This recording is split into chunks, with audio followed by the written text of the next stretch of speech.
প্রাণের খেলা ফুটবল, জনপ্রিয়তাও এগিয়ে। আরও একবার যার প্রমাণ মিলল বাংলাদেশ হংকং ম্যাচকে ঘিরে। কেউ বা বিদেশি, কেউ ছুটে এসেছেন দেশের বিভিন্ন প্রান্ত থেকে। ফুটবল উন্মাদনায় ভিন্ন মাত্রা যোগ করেছে দর্শকদের এমন আগ্রহ, যাদের চাওয়ায় লাল সবুজের জয়।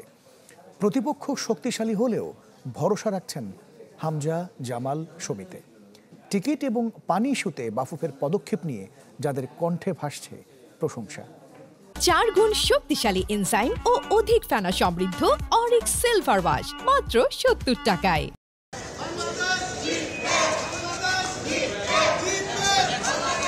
ভিনদেশীদের মুখে বাংলা আর স্লোগানে হামজার নাম। কর্মব্যস্তময় প্রবাস জীবনে যাদের আনন্দ উপলক্ষ এনে দিয়েছে বাংলাদেশ হংকং ম্যাচ। বাংলাদেশ অবশ্যই জিতবে 3-1 আমার প্রেডিকশন।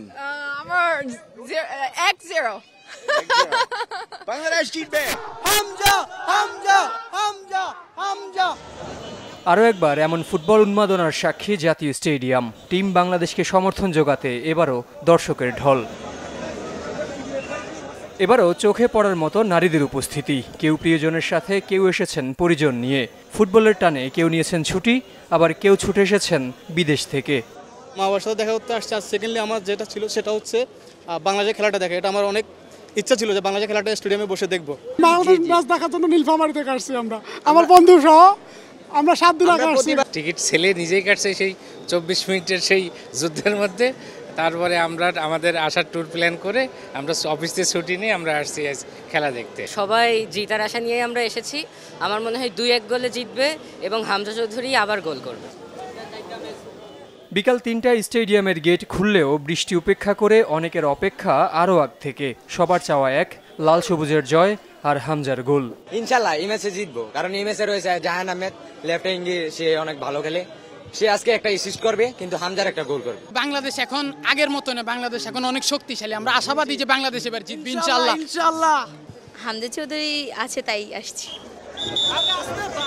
বেলা গড়িয়ে সন্ধ্যা, অন্ধকার নেমে এলেও ভাটা পড়েনি ফুটবল প্রেমে। এবার পানি নিয়ে অভিযোগ কমলেও পুরনো টিকিট জটিলতা রয়েই গেছে। এন্ট্রিটা যেটা, এটা আরো ভালো ব্যবস্থাপনা করা উচিত ছিল। আর না, আমার পকেট থেকে বের করে নিয়ে গেছে। সিন্ডিকেটটা অফ করতে বলেন, পুরো বাইরে সিন্ডিকেট চলতেছে। এই যে দেখেন অরিজিনাল টিকিট স্যার, গেট বন্ধ করে রয়েছে। সিরিয়াল দ্বারা ডিসিপ্লিন ইজ লাইফ, কিন্তু বাংলাদেশে এই কথাটা প্রযোজ্য না। আমরা ডিসিপ্লিনে ছিলাম, কিন্তু আমাদেরকে ঢুকতে দেওয়া হচ্ছে না। জেড সাগর, চ্যানেল 24, ঢাকা।